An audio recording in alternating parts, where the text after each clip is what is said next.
Letter P is for pot roast. Yes, pot roast in a crock pot. Go ahead and heat up your crock pot, preheat it, and add 1/4 cup of beef broth in there. Then you want to start off by cutting up your vegetables that's going into your pot roast. I personally like to use celery. So I chopped up about 3 sticks of celery. Then I used 3 carrots, like those big carrots. I just shaved them thinly, the first layer. I'm still going to clean them off, but I just chopped those up, just roughly chopped it. Because, baby, all of this going in the crock pot and it's going to do what it do. Do y'all see that time back there? 12:29. I put this on around 1 o'clock and I let it cook for like 7 hours, baby. Y'all gonna see. Anyway, then you want to chop you up an onion. I just use 1 onion for this recipe, and then I use 2 russet potatoes and I just chop those up as well. All of this is going into the strainer so that I can clean them off. And then I chopped up 1 green bell pepper. You could add a jalapeno pepper if you want spice. I didn't want that much spice. As y'all know, my stomach is still recovering. So I just chopped up a green bell pepper, and that was it. And that's the symbol right there. Trigger warning. That shouldn't even be a trigger warning, but please clean off your potatoes, your carrots, your celery, any vegetables that you're adding into this pot roast, because vegetables grow from the soil and you just need to clean them off, okay? Even if it says pre-wash, just wash your vegetables, okay?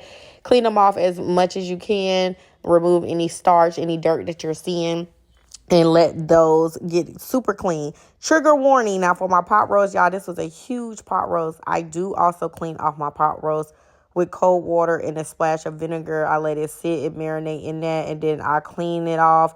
Just rinse it off again with a little cold water and remove any, extra fatty parts that I don't want to eat, but I do leave a lot of that on there. And then I leave it in that bowl, or you can move it to a cutting board and go in with seasonings. Now I use some onion powder, garlic and herb seasoning, some garlic powder, a little bit of steak seasoning, Tony's and the Danos, the red lid. Now you can play around with this roast and season it however you want to. That's just what I use. But whatever seasonings you use on one side, please make sure you're seasoning the other side with the same exact seasoning. Y'all, this was a huge pot roast. It had to be like 5-6 pounds. This was a huge pot roast. So I was going to let this cook all day long because I wanted this roast to be super tender, super tender. My daughter always be wanting to talk and play when I'm doing voiceovers. But anyway, y'all, so you want to go in and sear it on both sides in a cast iron.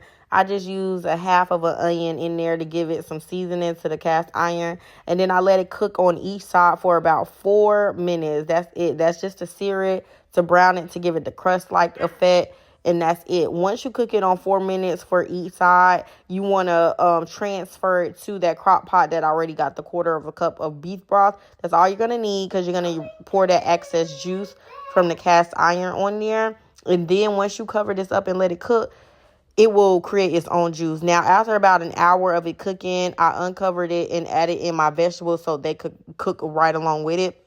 And I literally let it cook all day for like 6 hours, 6-7 hours on like a medium heat.